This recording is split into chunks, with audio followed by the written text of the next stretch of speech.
Hi hello friends, ಎಲ್ಲರಿಗೂ ನಮಸ್ಕಾರ. Welcome to Dishant vlog. ನಾನು ನಿಮ್ಮ ಕವಿತಾ.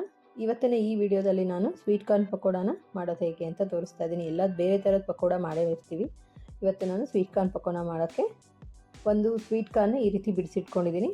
ಒಂದು ಮೀಡಿಯಮ್ ಸೈಜ್ ಆನಿಯನ್ನ ಚಿಕ್ಕದಾಗಿ ಕಟ್ ಮಾಡಿಟ್ಕೊಂಡಿದ್ದೀನಿ.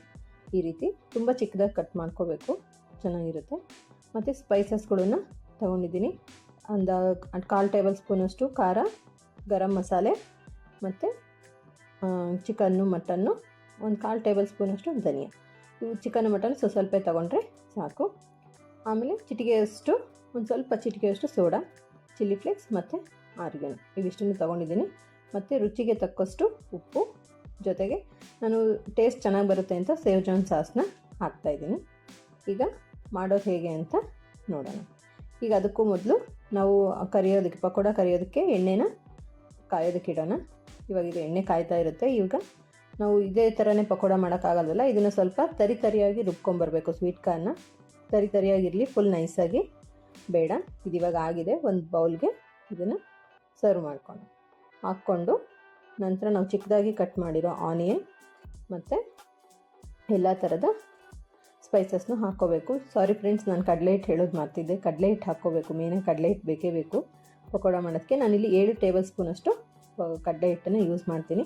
ನೀವು ನೋಡ್ಕೊಳ್ಳಿ, ಅದು ಸ್ವೀಟ್ ಕಾರ್ನ್ ಎಳೆದಿತ್ತು ಅಂದರೆ ಸ್ವಲ್ಪ ನಿಮಗೆ ಜಾಸ್ತಿ ಕಡಲೆ ಹಿಟ್ಟು ಬೇಕಾಗುತ್ತೆ. ನೋಡಿಕೊಂಡು ಕನ್ಸಿಸ್ಟೆನ್ಸಿ ನೋಡ್ಕೊಂಡು ಹಾಕ್ಕೊಳ್ಳಿ. ಮತ್ತು ಎಲ್ಲ ಸ್ಪೈಸಸ್ನು ಹಾಕಿ ನೀಟಾಗಿ ಮಿಕ್ಸ್ ಮಾಡ್ಕೊಳ್ಳೋಣ. ಮಿಕ್ಸ್ ಮಾಡ್ಕೊಂಡು ನಂತರ ಇದಕ್ಕೆ ರುಚಿಗೆ ತಕ್ಕಷ್ಟು ಉಪ್ಪನ್ನ ಹಾಕ್ಕೊಂಡು, ಜೊತೆಗೆ ನಾನು ಒಂದು ಅರ್ಧ ಟೇಬಲ್ ಸ್ಪೂನಷ್ಟು ಸೇವ್ಜಾನ್ ಸಾಸ್ನ ಹಾಕ್ಕೊಂಡು ಮಿಕ್ಸ್ ಮಾಡ್ಕೊತೀನಿ. ಮಿಕ್ಸ್ ಮಾಡ್ಕೊಂಡು ನಂತರ ಇದು ನೋಡಿ, ನಾನೇನು ನೀರು ಆ್ಯಡ್ ಮಾಡ್ತಾ ಇಲ್ಲ. ನಿಮಗೆ ಬೇಕು ಅಂದರೆ ನೀರು ಆ್ಯಡ್ ಮಾಡ್ಕೊಳ್ಳಿ. ಈ ಕನ್ಸಿಸ್ಟೆನ್ಸಿ ಇದ್ದರೆ ಸಾಕು. ಈ ಥರ ಪಕೋಡ ಬಿಡೋದಕ್ಕೆ ಇಷ್ಟು ಕನ್ಸಿಸ್ಟೆನ್ಸಿ ಇದ್ದರೆ ಸಾಕು. ಇವಾಗ ಎಣ್ಣೆ ಕಾದಿದೆನಾ ನೋಡೋಣ.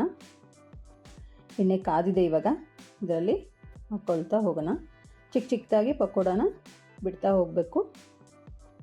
ನಿಧಾನಕ್ಕೆ ಬಿಡಿ, ಅದು ಒಂದೊಂದು ಇದು ಇರುತ್ತಲ್ಲ, ಸಿಡಿಯುತ್ತೆ. ನೋಡಿಕೊಂಡು ಹಾಕ್ಕೊಳ್ಳಿ.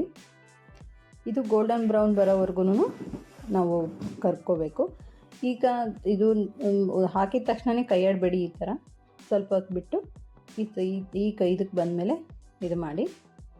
ಜೊತೆಗೆ ಇವಾಗ ಇದು ಆಗಿದೆ. ಇದು ನಾನು ತೆಗೆದು ಒಂದು ಪ್ಲೇಟ್ಗೆ ಸರ್ವ್ ಮಾಡ್ಕೊಳ್ಳೋಣ. ಈ ವಿಡಿಯೋ ನಿಮಗೆ ಇಷ್ಟ ಆಗುತ್ತೆ ಅಂದ್ಕೊಂಡಿದ್ದೀನಿ. ಪ್ಲೀಸ್ ಸಬ್ಸ್ಕ್ರೈಬ್ ಮಾಡಿ. ಈಗ ನೆಕ್ಸ್ಟ್ ಇನ್ನೊಂದು ಬ್ಯಾಚ್ನ ಹಾಕ್ತಾಯಿದ್ದೀನಿ.